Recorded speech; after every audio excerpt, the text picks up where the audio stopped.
جن کی نمازیں بہت قضا ہوں وہ لوگ نبی پاک صلی اللہ علیہ وسلم کا یہ فرمان سن لیں۔ فرمایا حضرت جبرائیل علیہ السلام کی یہ تسبیح پڑھیں، ان کی تمام قضا نمازیں اللہ تبارک و تعالیٰ ادا تصور فرمائے گا، اور گناہ کبیرہ جیسے بھی ہوں اللہ تعالیٰ معاف فرمائے گا۔ بسم اللہ الرحمن الرحیم۔ السلام علیکم محترم ناظرین۔ حضرت جبرائیل علیہ السلام نبی پاک صلی اللہ علیہ وسلم کی خدمت اقدس میں حاضر ہوئے اور عرض کیا، یا رسول اللہ صلی اللہ علیہ وسلم، آپ کی امت میں جو شخص اپنی زندگی میں ایک بار یہ مقدس کلمات پڑھ لے گا، اللہ تعالیٰ اس کے تمام گناہوں کو معاف فرما دے گا، گویا اس نے کبھی گناہ کیے ہی نہیں۔ قیامت کے دن اس کا چہرہ اللہ کے برگزیدہ بندوں کی طرح روشن ہوگا۔ لوگ حیران ہو کر کہیں گے، یہ کوئی نبی ہے یا کوئی مقرب فرشتہ؟ تب ایک فرشتہ ندا دے گا، یہ وہ خوش نصیب ہے جو ان کلمات کی برکت سے بے حساب جنت میں داخل ہوگا۔ یہ وہ عظیم کلمات ہیں جن کی پہنچ سدرۃ المنتہا ہے۔ جو شخص ان کلمات کو 7 مرتبہ پڑھے، اللہ تعالیٰ اس کے تمام کبیرہ گناہ معاف اور قضا نمازیں معاف فرما دے گا۔ یہ وہ بابرکت کلمات ہیں کہ ان کا ورد کرنے سے مغفرت واجب ہو جاتی ہے۔ یہ الفاظ رحمت الہی کی وہ کنجی ہیں جو ہر دروازہ مغفرت و رحمت کا کھول دیتی ہیں۔ اللہ والو، نبی پاک صلی اللہ علیہ وسلم نے فرمایا، جب حضرت موسیٰ علیہ السلام کی عمر کے دن پورے ہوئے تو ایک روز راستے میں جا رہے تھے، ملک الموت حضرت اسرائیل علیہ السلام سے ملاقات ہوئی۔ سلام کیا، سلام کا جواب ملا۔ پوچھا، تو کون ہے؟ کہا، ملک الموت۔ اس وقت حضرت موسیٰ علیہ السلام شوق اور اشتیاق میں تھے۔ ملک الموت کے چہرے پر ایسا تھپڑ مارا کہ وہ سامنے سے بھاگ گیا اور کہا، میں پھر آؤں گا۔ ملک الموت نے اپنے مقام پر آ کر سجدہ کیا اور عرض کی کہ اے میرے پاک پروردگار، تو نے مجھے ایک ایسے شخص کے پاس بھیجا تھا کہ اگر میں بھاگ نہ جاتا تو ہلاک ہو جاتا۔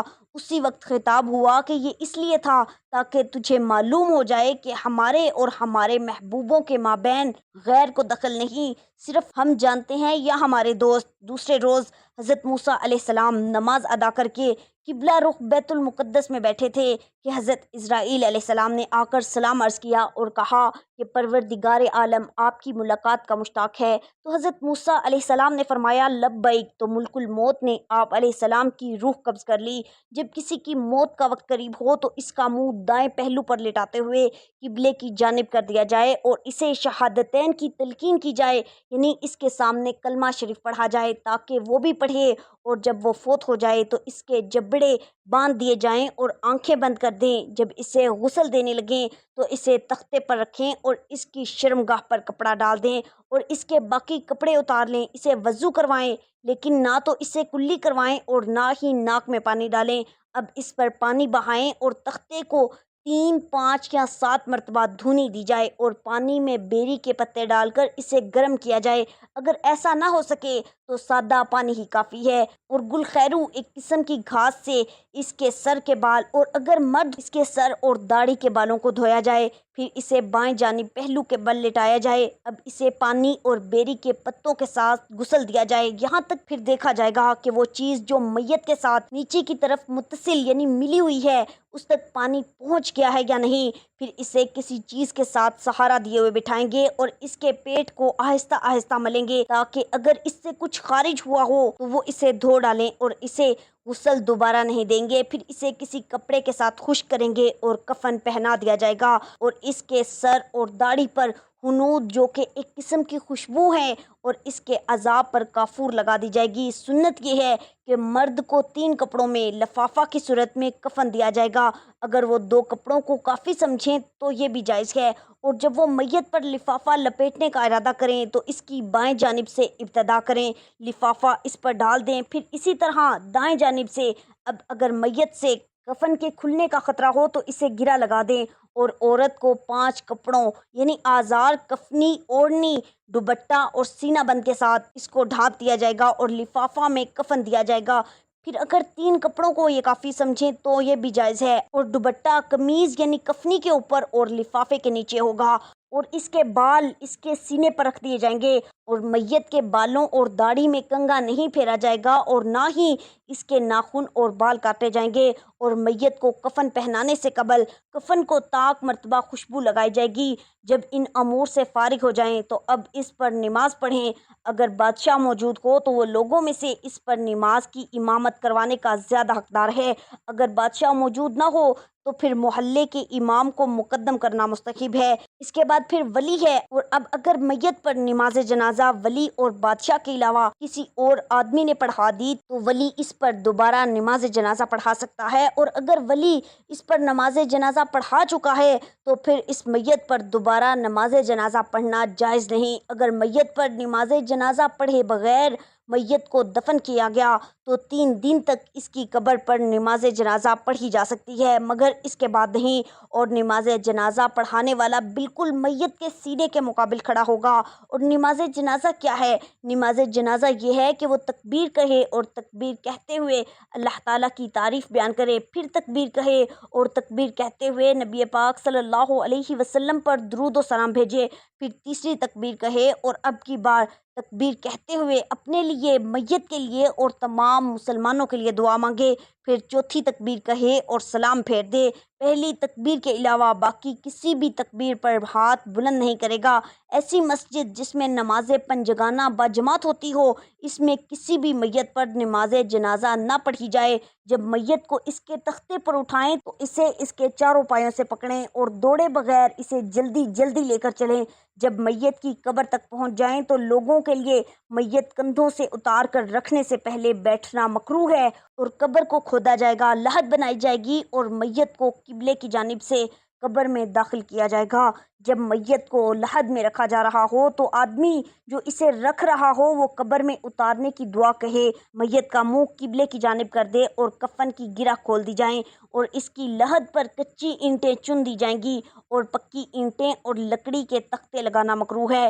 پھر اس پر مٹی ڈال دی جائے اور قبر 4 کونی نہیں بلکہ کوہان نما بنائی جائے گی، اور جس بچے نے پیدا ہونے کے بعد کچھ آواز نکالی اور پھر وہ فوت ہو گیا تو اس کا نام رکھا جائے گا اور اس پر نماز جنازہ بھی پڑھی جائے گی، اور اگر اس نے آواز نہ نکالی تو اسے کپڑے میں لپیٹ کر دفن کر دیا جائے گا، اس پر نماز جنازہ نہیں پڑھی جائے گی۔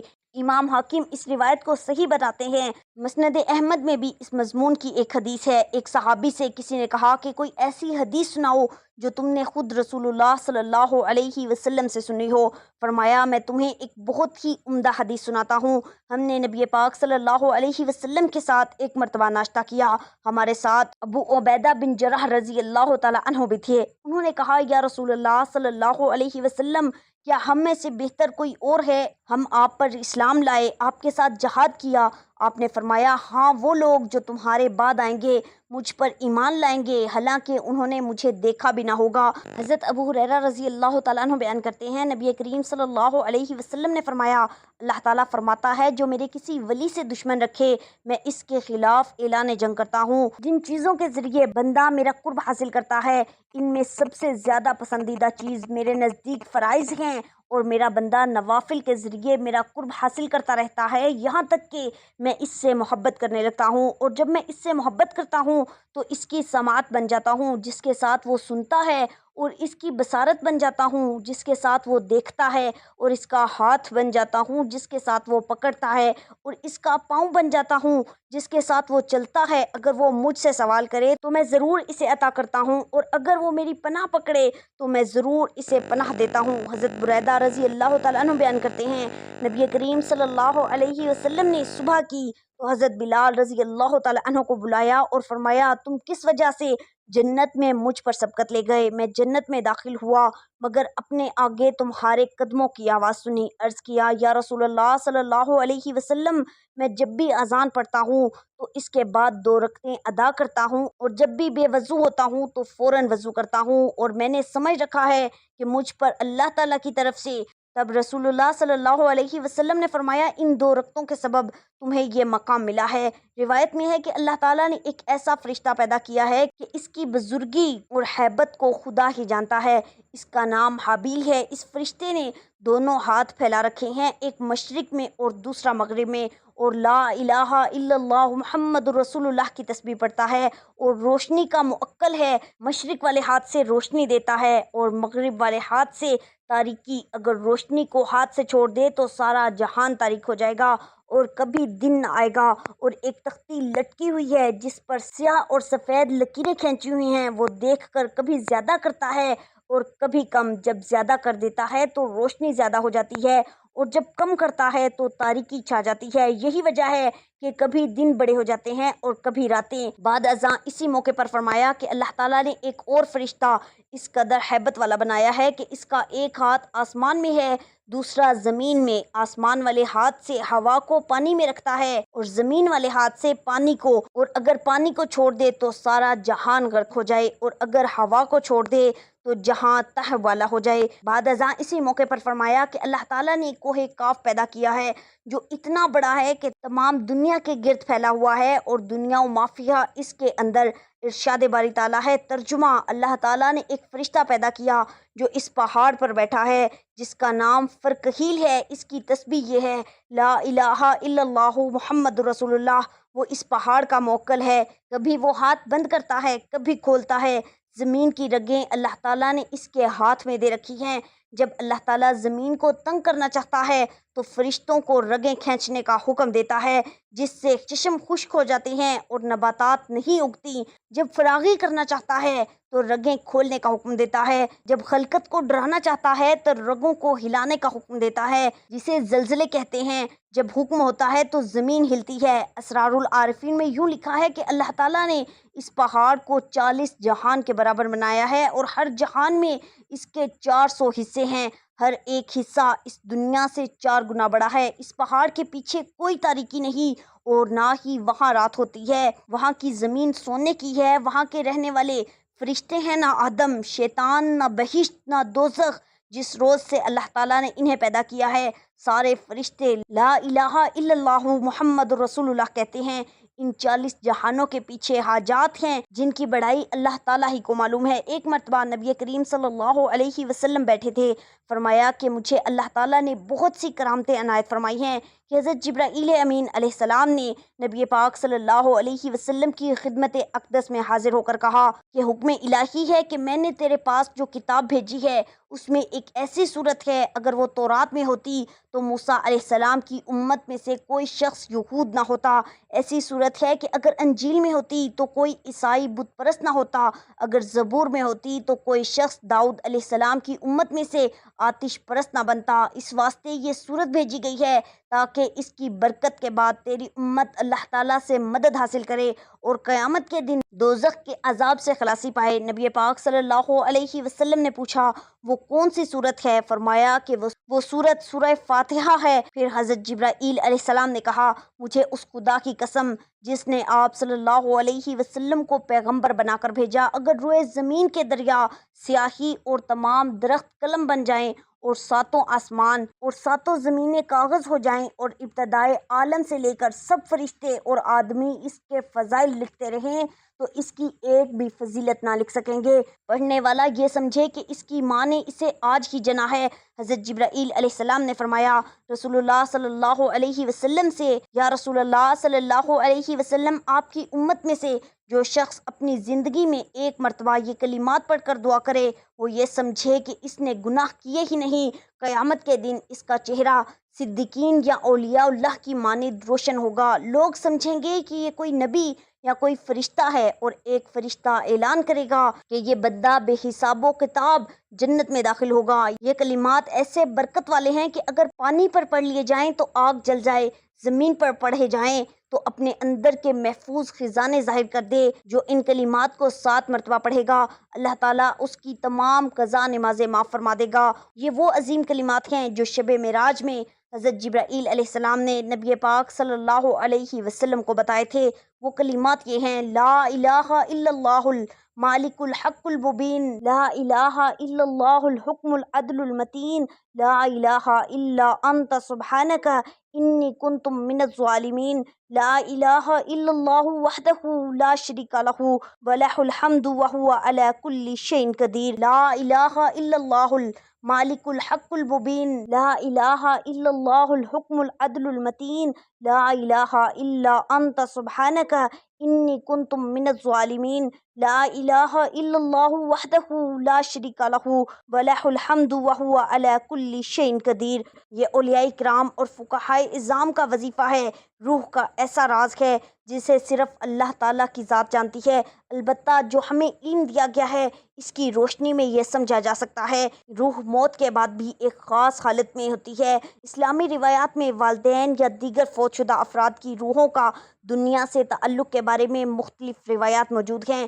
جو ایک عام آدمی کا عقیدہ ہے کہ روحیں خاص دنوں میں اپنے گھروں کی طرف آتی ہیں، جیسے جمعے کا دن یا کسی خاص موقع پر۔ حضرت سلیمان فارسی رضی اللہ تعالیٰ عنہ نے حضرت علی کرم اللہ وجہ الکریم سے پوچھا، کیا فوت شدہ والدین کی روحیں دنیا میں آتی ہیں؟ تو حضرت علی رضی اللہ تعالیٰ عنہ اس سوال پر زار و قطار رونے لگے اور فرمایا، والدین کی روحیں ہر جمعے کو اپنے گھروں کی طرف دیکھنے آتی ہیں۔ اگر وہ اپنے گھر والوں کو اللہ کے راستے پر چلتے اور نیک اعمال کرتے دیکھتے ہیں تو خوش ہو جاتی ہیں، ورنہ افسردہ واپس لوٹ جاتی ہیں۔ یہ روایات ہمیں بتاتی ہیں کہ فوت شدہ افراد کی روحوں کا اپنے گھر والوں سے تعلق باقی رہتا ہے اور ان کے اعمال سے روحیں خوش ہوتی ہیں یا غمگین ہوتی ہیں۔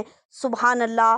اور جو شخص روزانہ لا الہ الا اللہ المالک الحق المبین محمد رسول اللہ صادق الوعد الامین روزانہ 100 مرتبہ پڑھے گا، یہ غربت سے حفاظت کا ذریعہ بن جائے گا، قبر کی تنہائی سے محفوظ رہے گا اور اس ذکر کی بدولت وہ جنت میں داخل ہوگا، اور موت کے وقت اس کی روح کے جنت میں داخلے کے لیے تمام دروازے کھل جائیں گے۔ یہ کلمہ نبی پاک صلی اللہ علیہ وسلم کے روزے کی جالیوں پر بھی لکھا ہوا ہے۔ نماز جسمانی صحت کو بھی فائدہ پہنچاتی ہے، کیونکہ اس کے مختلف ارکان جیسا کہ رکوع اور سجدہ جسم کو متحرک رکھتے ہیں، اور یہ عمل جسمانی نظام کو درست رکھنے میں مدد دیتا ہے۔ نماز اللہ تبارک و تعالیٰ کے قرب کا ذریعہ ہے، کیونکہ بندہ جب سجدے میں جاتا ہے تو وہ اپنے رب سے قریب تر ہو جاتا ہے۔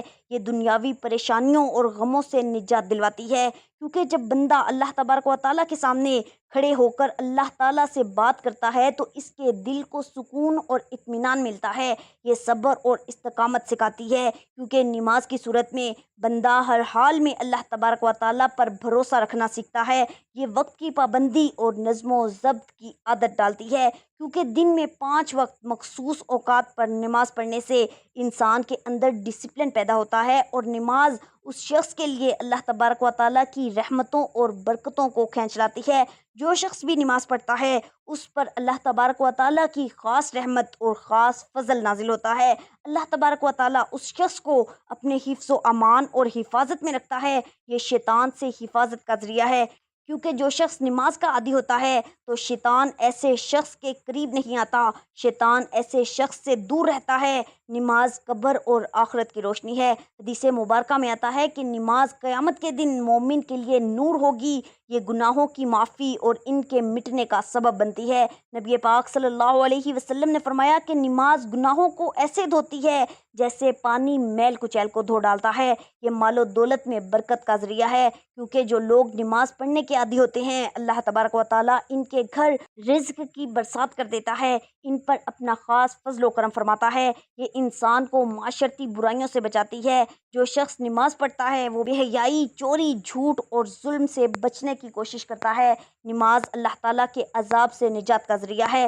جو شخص نماز کو چھوڑ دیتا ہے اس کے لیے سخت وعیدیں آئی ہیں، اور اس کے برعکس جو نماز پڑھتا ہے وہ اللہ تبارک و تعالیٰ کی پناہ میں آ جاتا ہے۔ نماز دل کی سخت اللہ تبارک و تعالیٰ ہم تمام مسلمان بہن بھائیوں کو نیک اعمال کرنے کی توفیق عطا فرمائے، برے اعمال سے بچائے اور والدین کی خدمت کرنے والا بنائے۔ آمین یا رب العالمین۔ دعا ہے کہ اللہ تعالیٰ نیکی کی بات کو سننے، سمجھنے اور اس پر عمل کرنے کی طاقت و توفیق عطا فرمائے۔ اللہ تعالیٰ آپ سب کو خوش اور آباد رکھے، ہمیشہ ہنستے اور مسکراتے رہیے۔ ملتے ہیں انشاءاللہ ایک اور وظیفے کے ساتھ، تب تک کے لیے اپنا بہت سارا خیال رکھیے گا اور اپنے اس چینل کا بھی۔ اللہ نگہبان۔